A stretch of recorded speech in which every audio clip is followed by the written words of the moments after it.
La machine, j'espère que tu es au top. Nous commençons une nouvelle série dans le thème de la santé pour le collège, une petite série de 4 vidéos sur la puberté et la reproduction humaine. Vous êtes prêts? C'est parti!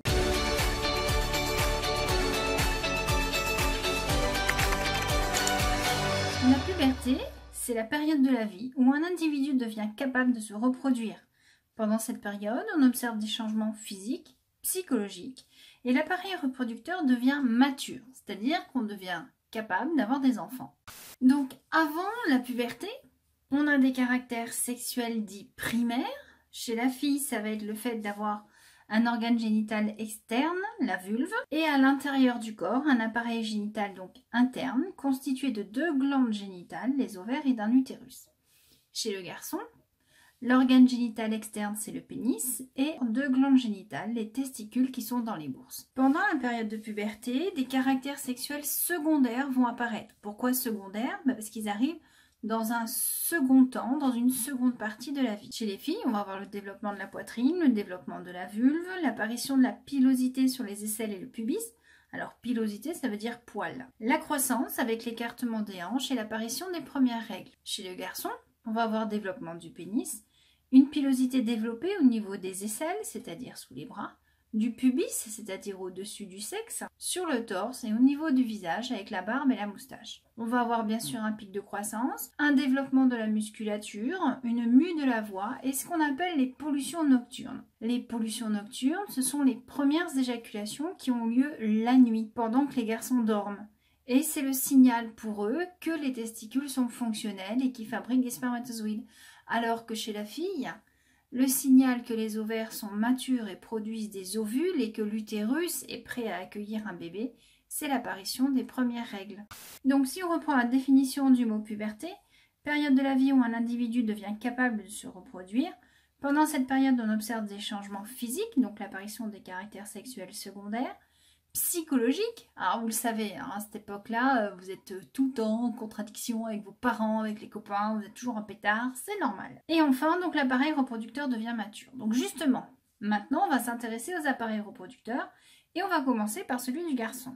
Donc sur cet appareil reproducteur externe, nous avons ici l'organe d'accouplement, avec dessous les testicules qui produisent des spermatozoïdes. Les organes producteurs de spermatozoïdes sont situés à l'extérieur du corps parce qu'ils ont besoin d'être un petit peu plus frais. La température interne du corps est de 36 degrés et il faut 34 degrés pour produire des spermatozoïdes. Donc ici, vous avez une coupe du bassin d'un homme. On reconnaît ici la colonne vertébrale. Là, nous avons la fin de l'intestin avec le rectum. Et donc ici, sur l'avant du corps, l'appareil reproducteur. Donc, nous avons ici ce qu'on appelle les bourses. À l'intérieur des bourses, il y a les testicules. Accrochés aux testicules, nous avons une sorte de poche connectée à un tuyau. Cette poche s'appelle l'épididyme. Cet épididyme sert de stockage pour les spermatozoïdes qui ont été fabriqués dans le testicule. Et quand il y a besoin de faire sortir les spermatozoïdes, ces spermatozoïdes vont passer par le canal qu'on appelle le canal déférent. Alors ça vient du verbe déférer qui veut dire transférer. On parle aussi de spermiducte. En latin, ducter le chemin, donc le chemin des spermatozoïdes. Donc ce canal déférent ou spermiducte remonte, passe sur l'avant de l'abdomen au niveau du pubis.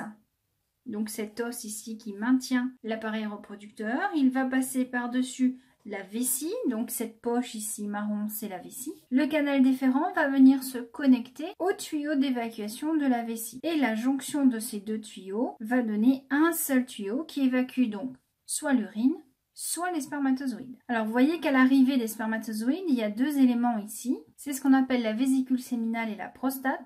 Ce sont 2 éléments qui vont fabriquer le liquide nourricier qui constituera la base du sperme. Et donc, ici on a les spermatozoïdes qui remontent. Les spermatozoïdes vont rencontrer le liquide nourricier de la vésicule, le liquide nourricier de la prostate. Et donc à partir de ce moment-là, nous avons du sperme, c'est-à-dire du liquide plus des spermatozoïdes, qui vont circuler donc dans ce tuyau qu'on appelle l'urètre. L'urètre va déboucher à l'extrémité du pénis par ce qu'on appelle le méa urogénital. Méa, ça veut dire ouverture. Urogénital, parce qu'on va éliminer soit de l'urine, soit des cellules sexuelles. Et donc cet élément-là s'appelle le pénis. Il se termine à l'extrémité par un renflement qu'on appelle le gland, qui est protégé par une petite peau appelée le prépuce. Donc on appelle ça l'appareil urogénital de l'homme. C'est un nom composé. Pourquoi? Parce que dans cet appareil, il y a une seule évacuation pour éliminer soit l'urine qui est dans la vessie ici, soit donc l'ensemble spermatozoïde plus liquide nourricier, ce qu'on appelle le sperme. Voyons maintenant ici l'appareil génital de la fille. On dit uniquement appareil génital parce qu'il n'y a pas de connexion avec l'appareil urinaire. Aucune circulation d'urine dans ce circuit. Donc au niveau du bas de l'abdomen, nous avons ici la zone qu'on appelle le pubis. C'est en fait le nom d'un os situé ici sur lequel les organes génitaux sont raccrochés. J'ai enlevé les intestins. Ici, nous avons une poche, l'utérus. En arrière, nous avons le rectum. Donc, l'utérus, vous voyez, c'est pas plus gros qu'un abricot. Nous avons ici un canal jusqu'à l'ovaire. C'est ce qu'on appelle la trompe. Donc, les trompes et l'utérus sont maintenus par des ligaments. Donc, bien sûr, il y a un ovaire de chaque côté. L'appareil reproducteur féminin, vu d'extérieur, est constitué de ce qu'on appelle les grandes lèvres. Dans l'ouverture des grandes lèvres, donc je vais écarter la maquette. Nous avons ici les petites lèvres à l'intérieur qui vont protéger l'entrée du vagin et l'entrée ici de l'orifice urinaire qui va donc jusqu'à la vessie. Et là, nous avons donc le clitoris. Donc le vagin est connecté à une poche qu'on appelle l'utérus dans laquelle va se développer l'embryon. Ici, nous avons la sortie de l'appareil digestif, c'est-à-dire le rectum. Donc ici, nous avons un petit embryon de 3 mois. Vous voyez que c'est pas très gros. Faut pas imaginer que quand on est enceinte, le bébé est déjà très gros. Donc l'utérus, c'est vraiment une petite poche triangulaire dans laquelle l'embryon va se développer. Donc l'appareil génital de la femme. Comme chez le garçon, on a 2 organes producteurs de cellules reproductrices, un de chaque côté, ce sont les ovaires. L'ovaire est connecté à une poche capable d'accueillir un bébé et cette connexion se fait par ici, cette petite partie découpée pleine de franges qu'on appelle le pavillon. Ce pavillon est connecté à la trompe qui elle-même va être connectée à la cavité utérine. La cavité utérine, comme son nom l'indique, c'est une cavité, c'est un trou au milieu d'un organe appelé l'utérus. Et cet utérus, c'est un muscle creux. Donc l'ensemble cavité utérine plus muscle utérin, c'est l'utérus. La partie qui se rétrécit ici s'appelle le col de l'utérus. Alors ça ne se voit pas sur le schéma, mais le passage il est tout petit, il fait à peine 2 mm de large. Et cette partie ici qui se connecte avec l'extérieur, c'est le vagin. C'est la partie de l'appareil génital qui permet l'accouplement, car le pénis va rentrer dans le vagin, déposer les spermatozoïdes au fond du vagin pour que ceux-ci puissent rentrer à l'intérieur de l'utérus. Jamais, jamais le pénis rentre dans l'utérus. Il ne peut pas, le petit passage ici fait que 2 mm. Chez le garçon, on a vu donc les spermatozoïdes sont fabriqués dans le testicule et sont stockés dans l'épididyme et ensuite vont remonter quand ils en ont besoin. Chez la femme, c'est un petit peu différent car l'ovaire n'est pas connecté directement à l'utérus. Il y a un vide entre le pavillon et l'ovaire et donc quand l'ovaire va libérer son ovule, le pavillon, lui, qui est découpé au bout, va faire un peu comme une main qui va faire un petit courant qui va aspirer l'ovule pour que l'ovule puisse rentrer dans le pavillon, puis la trompe, pour espérer rencontrer des spermatozoïdes. Alors j'en reviens toujours à la définition, on a dit que l'appareil reproducteur devient mature. L'appareil reproducteur, il existe depuis la naissance, sauf que à la puberté, il grossit, il s'active. Ça veut dire qu'il y a quelque chose qui a déclenché la croissance, la maturation de l'appareil reproducteur. En effet, si on étudie l'évolution de la masse d'un testicule au cours de la croissance d'un garçon, on s'aperçoit donc que quand l'enfant est petit, jusqu'à l'âge de ses 10 ans, le testicule est vraiment léger, il pèse moins de 5 grammes, et à partir de 10 ans, on a une augmentation de la masse du testicule jusqu'à atteindre environ 30 grammes vers les 20 ans. Donc on a ici une croissance du testicule, un développement, une augmentation de masse et de taille. Alors qu'est-ce qui peut contrôler cette augmentation de taille? Eh bien ce sont les fameuses hormones. Et comme par hasard, c'est pendant cette période-là que justement les caractères sexuels secondaires apparaissent. Alors est-ce qu'il y a un lien entre la croissance du testicule et les caractères sexuels secondaires? Oui, il y en a un, car le testicule produit une hormone qu'on appelle la testostérone, qui va modifier l'activité de certaines parties du corps et qui sera responsable de l'apparition des caractères secondaires. Si on regarde l'évolution de la quantité de testostérone au cours de la croissance d'un garçon, Qu'est-ce qu'on remarque? Bon, bah, la naissance, il en a un petit peu, mais ça chute très vite. Ensuite, jusqu'à l'âge de 10-11 ans, on n'a quasiment pas de testostérone dans le sang. Par contre, effectivement, à partir de 10 ans jusqu'à environ 20 ans, on a une forte production de testostérone. Et ça correspond à la période de développement des testicules. Donc ici, quand le testicule grossit, il produit de la testostérone et c'est la testostérone qui va provoquer l'apparition des caractères secondaires. Par exemple, la mue de la voix, le développement des muscles, le développement des poils, de la barbe et bien sûr le développement des testicules et du pénis. On va faire le même constat chez la fille avec l'augmentation de la masse d'un ovaire au cours de la croissance de la fille, mais pas que de l'ovaire, également celle de l'utérus. On remarque très bien qu'effectivement, à partir de 11 ans jusqu'à environ 20 ans, on a une augmentation ici de la masse de l'utérus et de la masse de l'ovaire. Et cette période-là correspond également à une période de production d'hormones. Et chez la fille, ce sont les oestrogènes. On voit très bien, donc de 8 ans à environ 16 ans, on a une mise en place d'une production d'oestrogènes et ça correspond à la période de développement de l'ovaire. Les ovaires se réveillent, produisent des oestrogènes qui, eux, vont aussi être responsables du développement des caractères sexuels secondaires, à savoir par exemple le développement des seins, l'apparition des poils et l'élargissement des hanches. Donc que ce soit chez le garçon ou chez la fille, l'organe producteur des cellules reproductrices, que ce soit l'ovaire chez la fille et le testicule chez l'homme, produit des hormones, donc œstrogènes chez la fille, testostérone chez l'homme, qui vont être responsables des caractères sexuels secondaires. Mais alors, qu'est-ce qui contrôle le développement de la masse de l'ovaire?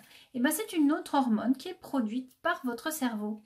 En effet, si on mesure la quantité d'hormones produites par le cerveau dans le sang, que ce soit chez le garçon ou chez la fille, on va noter à partir du moment où les testicules se développent ou les ovaires se développent, que ça correspond à une augmentation du taux d'hormones cérébrales dans le sang. Et quand la puberté se termine, que tous les caractères sont mis en place, ça correspond à la diminution de la production d'hormones dans le sang.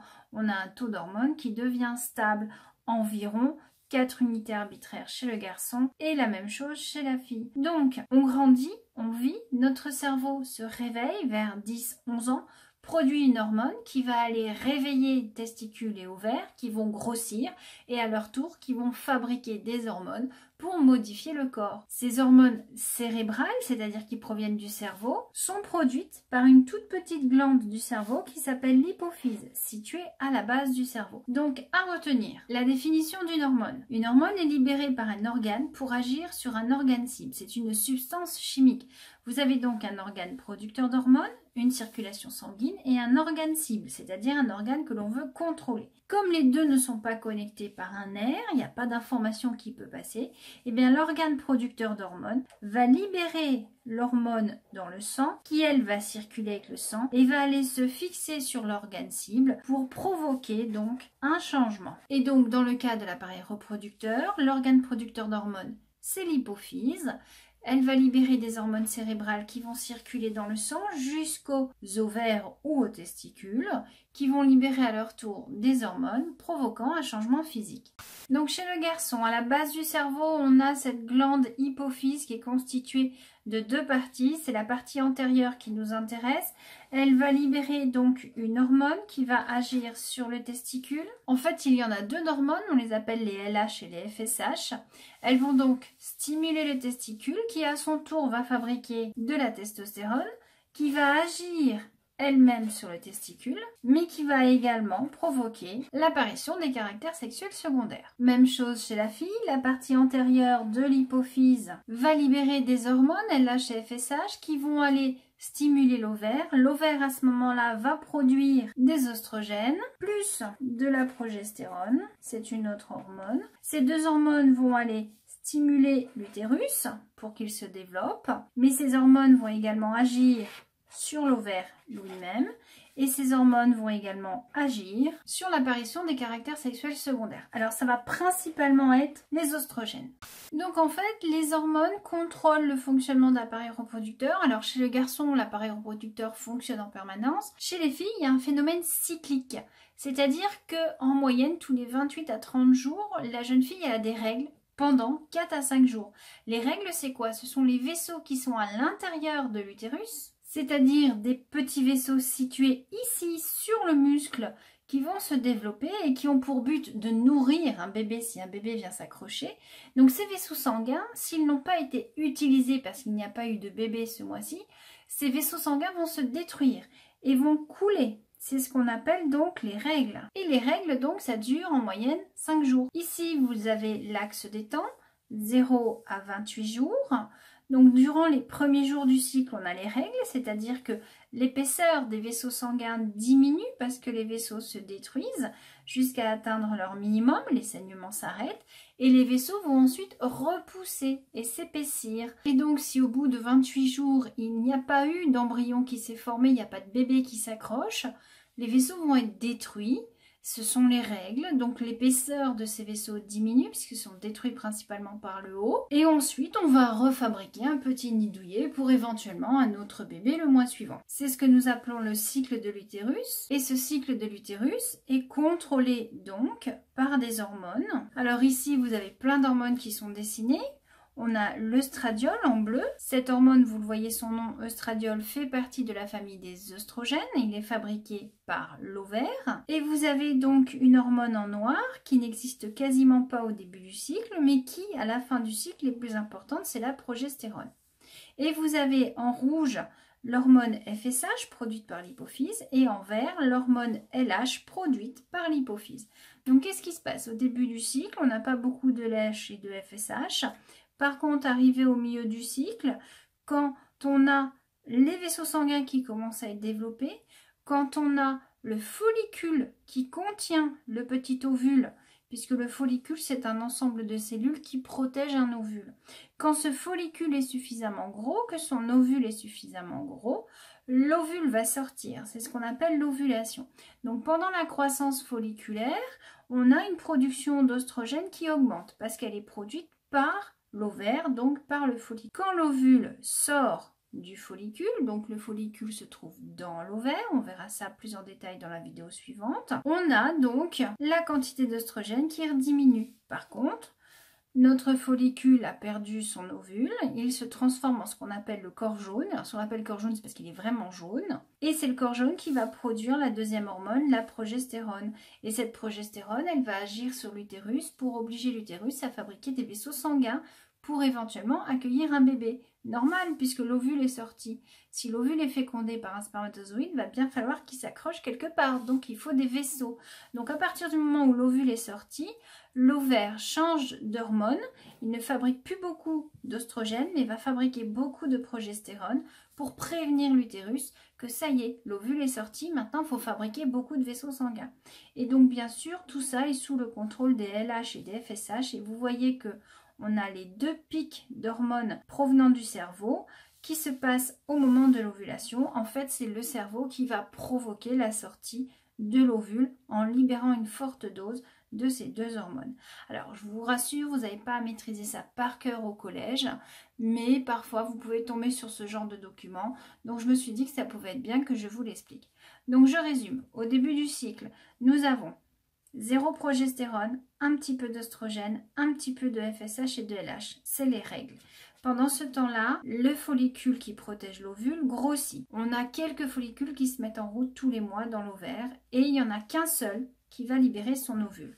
Cette libération d'ovule, elle est due à une forte augmentation des hormones provenant du cerveau. Une fois que l'ovule est sorti, le follicule change de production, il se met à produire de la progestérone principalement, qui va aller modifier le fonctionnement de l'utérus, qui va à ce moment-là produire beaucoup de vaisseaux sanguins.